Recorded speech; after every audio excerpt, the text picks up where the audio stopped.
911, state your emergency, crackled a dispatcher's calm voice through the phone. A sharp, high-pitched woman's tone fired back with urgency. There's a dangerous trespasser in my neighborhood. He's refusing to leave my driveway. The dispatcher's tone changed immediately. Ma'am, can you describe the suspect? The woman huffed. Well, he's wearing some kind of uniform, which makes this even worse. He's parking his official vehicle here to intimidate us. Someone has to stop him.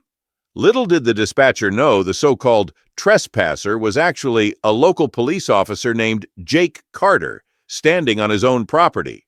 And the person calling 911 in such a frenzy was Karen Whitmore, head of the local HOA, a woman determined to rule the neighborhood with an iron fist.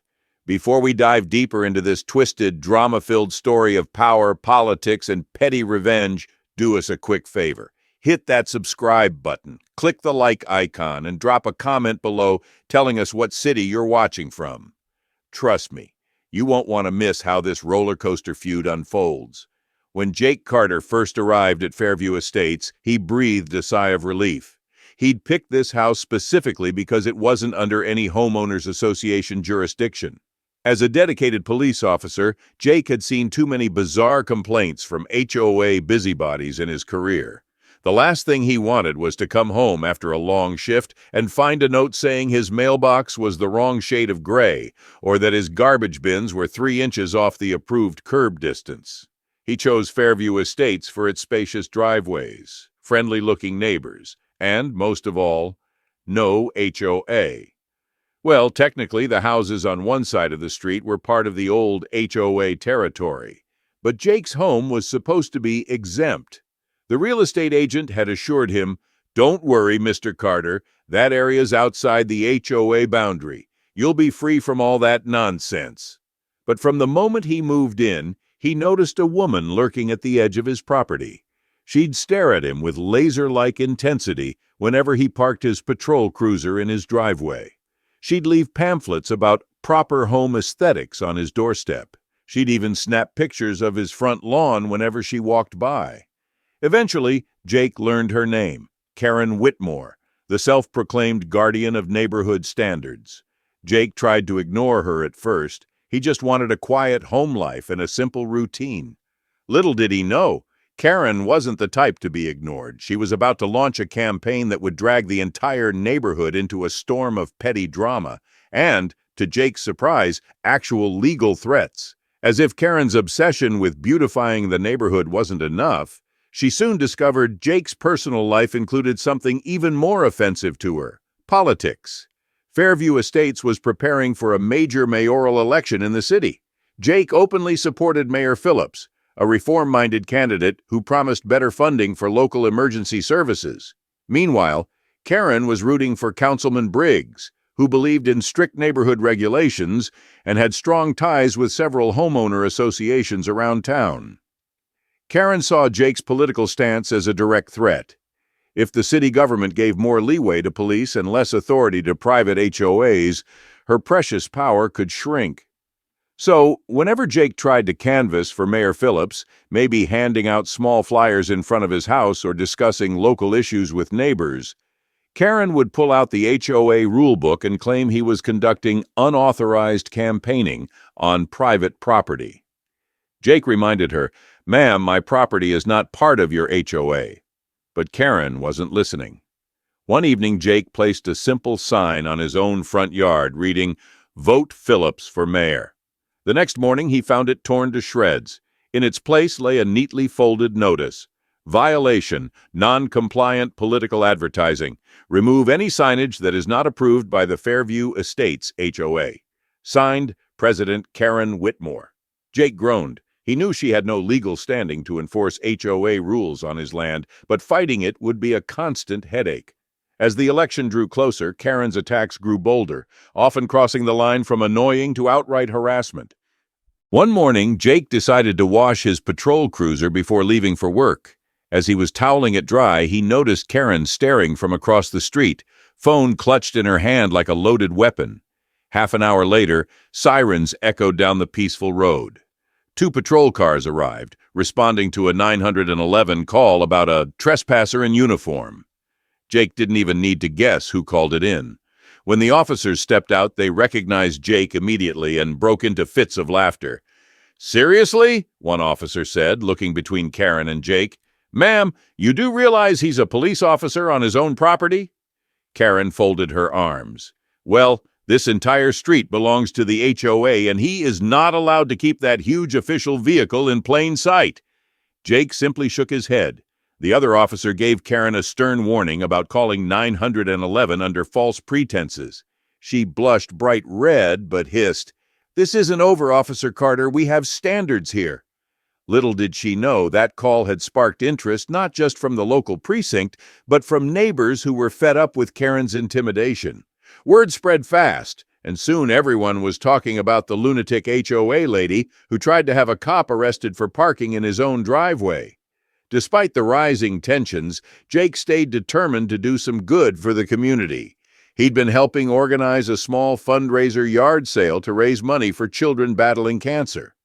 Every year, the local police department teamed up with charities like the Red Cross and other volunteer groups to help cover medical costs for these kids. Jake thought, what better way to show this neighborhood that we can come together than by holding a big yard sale?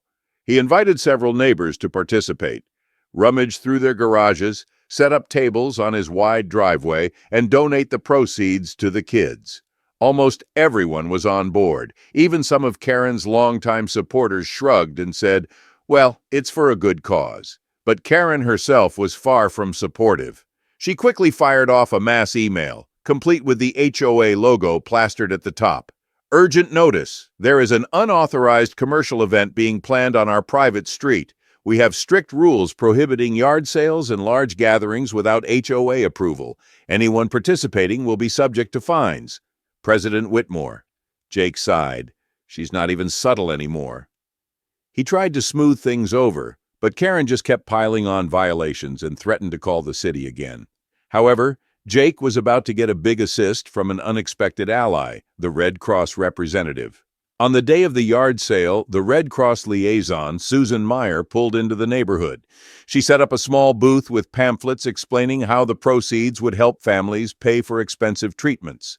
Neighbors brought old clothes, toys, furniture, and electronics. Jake's driveway transformed into a bustling little marketplace full of good vibes.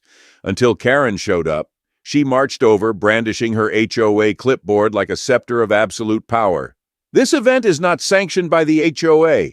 Everyone here is in direct violation of the rules regarding public nuisances." A few people started to pack up their things, looking nervous. That's when Susan stepped forward, her warm smile unwavering.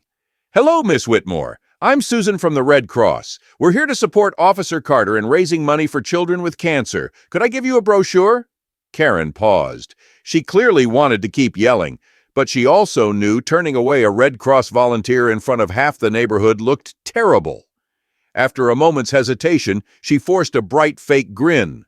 "Oh, the Red Cross! I'm actually a huge supporter of your efforts. I just didn't realize it was an official charity event. Otherwise, of course, the HOA would be delighted to help." Jake almost choked, trying not to laugh. Karen, the same woman threatening to fine them all just seconds ago, was suddenly acting like she was on the planning committee.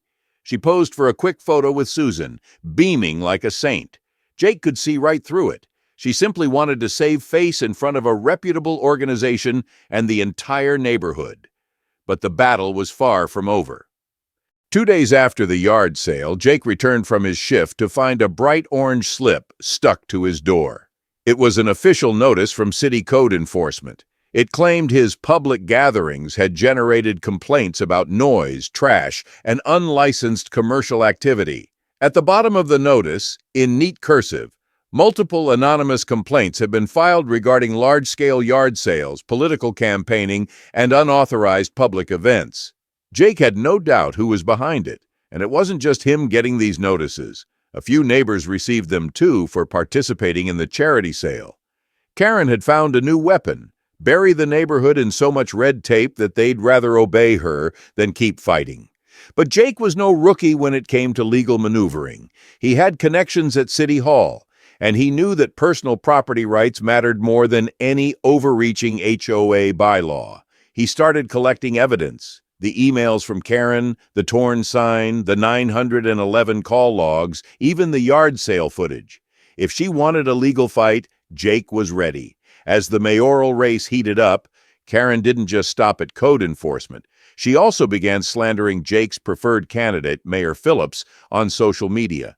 She posted videos outside her house, ranting about how the current administration enabled police officers to flout neighborhood regulations and disrespected the cherished principles of HOAs everywhere. Jake realized that Karen's petty personal war with him was becoming a citywide spectacle. Local news outlets picked up rumors of a bizarre feud between a police officer and an HOA president.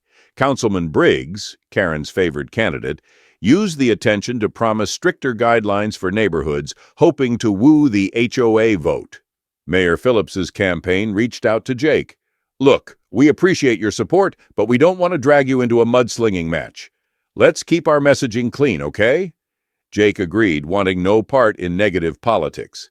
But with each passing day, Karen's meddling escalated. She even used HOA funds to put up yard signs that read, "Vote for Briggs, protect our property values." Neighbors whispered that Karen was siphoning money from the HOA budget for her own political ends. Meanwhile, the new wave of code enforcement notices made everyone uneasy. People worried that if Councilman Briggs won, Karen's style of neighborhood policing would become the norm. Fines for trash bins out too early, mandatory paint colors, and even more power to the HOA. Tensions were sky high, and Election Day wasn't far away. One summer evening, the HOA board held an urgent meeting in the local community center. Jake decided to show up, partly out of curiosity and partly to defend himself against the latest round of accusations. The room buzzed with anxious neighbors, some outraged by Karen's heavy-handed tactics, others too scared to speak up. Karen stood at the front, her expression cold and smug. "Ladies and gentlemen," she began, "we are facing a crucial point in our neighborhood. Certain individuals, who are not even official HOA members, are hosting unauthorized events, planting unapproved political signs, and damaging our peaceful way of life." Jake cleared his throat. "With all due respect, Miss Whitmore, my property is outside the HOA boundaries. You have no jurisdiction over my driveway or my yard." Karen's glare cut across the room. "That property should be part of the HOA. The city made a mistake years ago, and we have a right to correct that oversight. Officer Carter's yard sale and campaigning must follow HOA guidelines just like everyone else." Jake knew she was bluffing. There was no legal process that could force a homeowner into an HOA after purchase without their consent. But Karen's words fed the fears of several timid residents. Murmurs spread.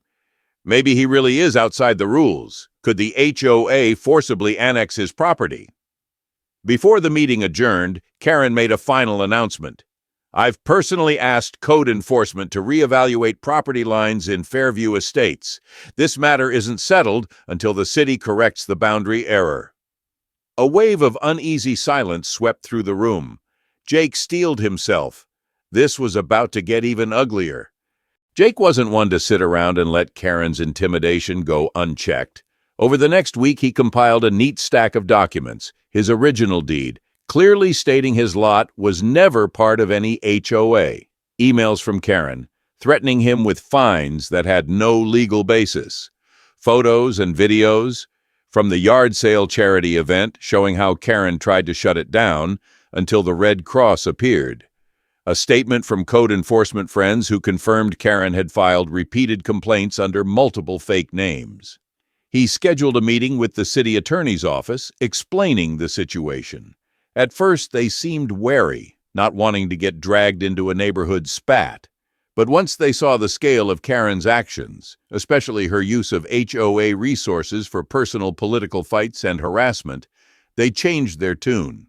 There could be serious fines or even criminal penalties for filing false complaints and misusing funds.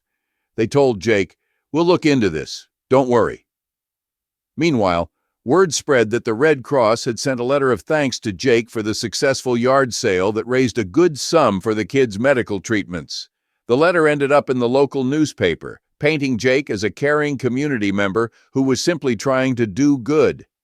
Public sentiment started to shift against Karen. People began to question what their HOA fees were really being spent on. Election day arrived with a heavy sense of anticipation.